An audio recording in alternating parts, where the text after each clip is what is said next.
Hey YouTube, what's up? It's Scarecrow here. I am here today to do my updated profile of my Luard deck. So, with the new set out, I figured I'd get this out to you guys as soon as possible. Haven't got to do that much playtesting yet, but I've got to do some, and it's working pretty well. So, get started with my starter. I'm running Creeping Dark Goat. Other than the fact that he helps you make sure you get Luard, because if you don't get Luard, you lose. You have to ride Luard. It's like really, really important. Other than helping make sure you get him, he's a card in the soul. He's only a 4K and he's a counterblast, which are his downsides, but if you don't ride Luard, you lose. So writing this to make sure that you actually get them is pretty important.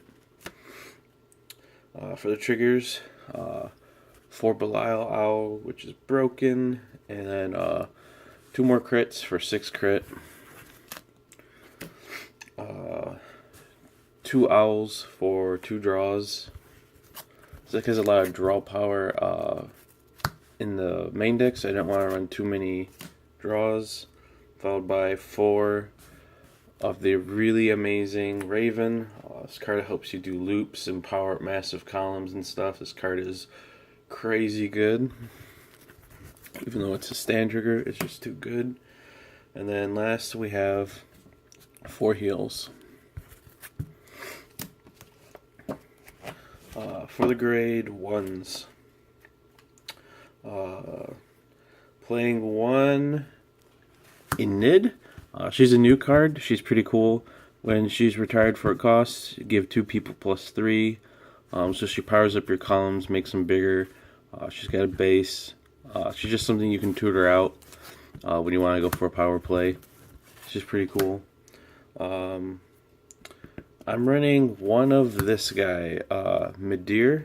I haven't ran him for a very long time, but I've been messing around with him lately, just one of them, so since I can just go grab him. And he's kind of cool as a countercharge option. The downside is that he's a Soul Blast. This deck isn't quite, it's just slightly less tight on Soul than it used to be, so I can kind of make room for him. He's just good that I could grab him with the Luard when I stride, enter my main phase, and get an unflip. So that's the idea behind him, is that he'll be helpful during the game at some point to give me a counter charge I needed. Then I'm playing 1 Simia, is that her name? This new card. She's kind of got the same skill as the Raven, but she's a counterblast. That's really the only difference. I'm only running 1 of her because 1's all you really need. You can just go get her with the Luard when you want her. And I'm not so sure how pleased with her I am. She's been okay so far, but I don't know if I'm going to keep her in.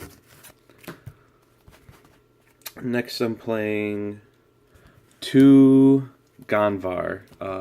So if you don't know this guy, Ganvar, he's an older card. I think it's a guy. When a grade 0 gets called, he gets +3k. So it's kind of like Ganas and the Diablo grade 2 Hull. He powers up. I'll get to him later while he's in this deck. I'm running 2 just in case I damage one. I'll have a second. That's because I think he's important. That's why I'm playing 2 of them. But he's a very good card for this new build. I'm playing 1 Swordbreaker. I only ever really want to use Swordbreaker like once, usually on my first stride. If I end up damage checking her or riding her, it's not that big a deal to me anyways. I'll keep the Soul Blast. Maybe I'll Soul Blast her and then do it later or whatever.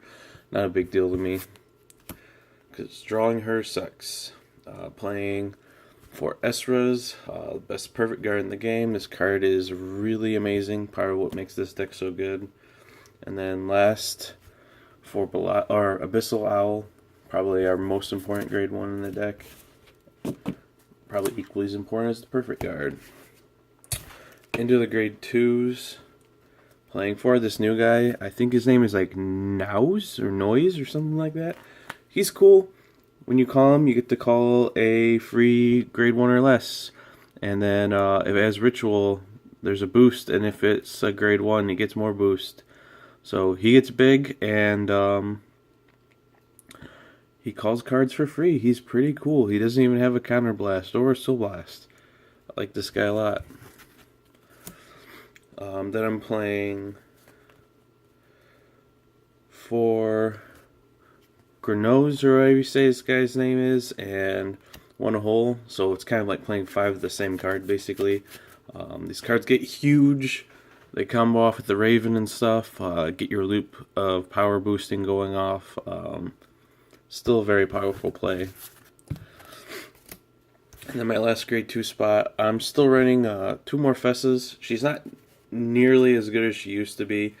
All she's ever usually been is she's a grade 1 in the drop zone, which is helpful, and she's a 14k beat stick, so if you give her a 7k boost, she's already at 21. Her importance in the deck has gone way down. I don't know if I'm even going to keep her around, but she's still pretty cool. I like her for the grade 1 effect actually more than the 14k part. Yeah. For the grade 3s, I'm running 4 Luard because he's the heart and soul of the deck. Playing 2 Fadla. She's still pretty good to go grab you owls and ravens and go bonkers with card advantage. And right now, I'm playing 2 of this guy, Gigantic Shudder. I'm not sure if I'm going to keep him, but I've been messing around with him because he seemed cool as a way to unflip damage. And he also will let me get some retires off during my turn, which I can make more floaters than I need sometimes, and he'll be a good way to eat them, get card advantage back to my hand, and he'll do an unflip. So, plus with a 7k boost, he'll hit 21. So, seeing how that works for now. So far, it's been pretty cool. For my G zone, I'm running 1 Aura and 1 Doomed. Obviously, I'm just striding Doomed and flipping Aura. Usually, it's my first stride. It's just a very good counter advantage type play. Old school Aura is not that good anymore, especially since he's got the Soul Blast and stuff. I'd rather just go Doomed. Then I'm playing 2 Helheim. I haven't actually used this yet, but in theory, it will be really good. So, I can't really give you a solid opinion yet. I haven't had to use it yet in the playtesting I've done, but he's there, and I've seen a lot of people who do like him, so can't give you a very good opinion on him yet. I think he's going to be good. I just haven't gotten around to actually using him. Still playing 1 Carnivore Dragon. He's good for late game when you don't have the counterblast you need, and you can just stride him and still do a Vanguard thing and like retire under Bissell, get an unflip off. And sometimes he's actually the perfect card, forcing the opponent to retire a card they need. So yeah, he still has a place in the deck in my opinion. I'm only playing 1 Spectral now. There's some new power plays in the deck.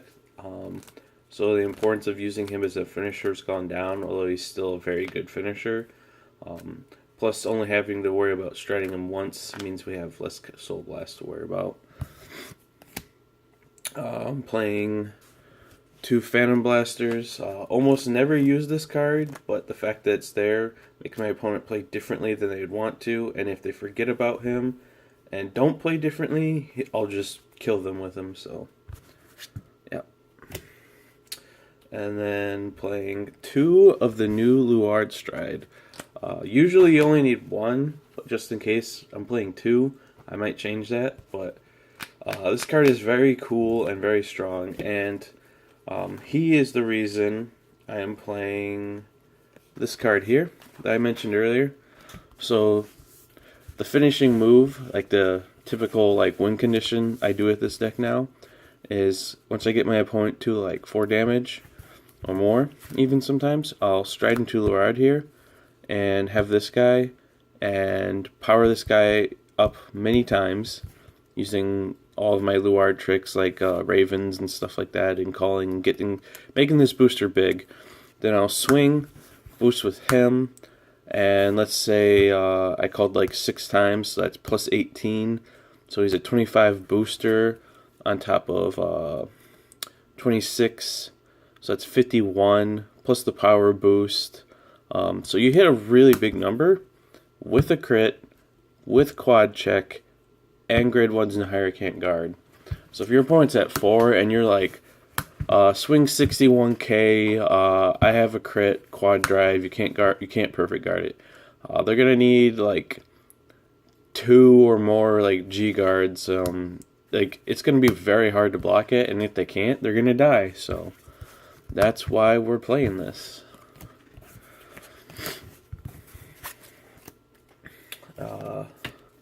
Then I play 1 GB8. I almost never use this card, but this deck does have a lot of defense advantage, so I can definitely get to that point. And then I'm playing 1 Seabreeze, because it's a GB deck. Oops. And then I'm playing 3 Plot Makers, and one of the new G-Guard. She's not that good. But I am running her just in case the situation comes up. There's not a lot of much better options. If I was going to change her for something, it might actually be for a 4th Plot Maker. Maybe a Dismal, but that doesn't seem likely to me. But yeah, so that's it for this deck profile. Thank you for watching.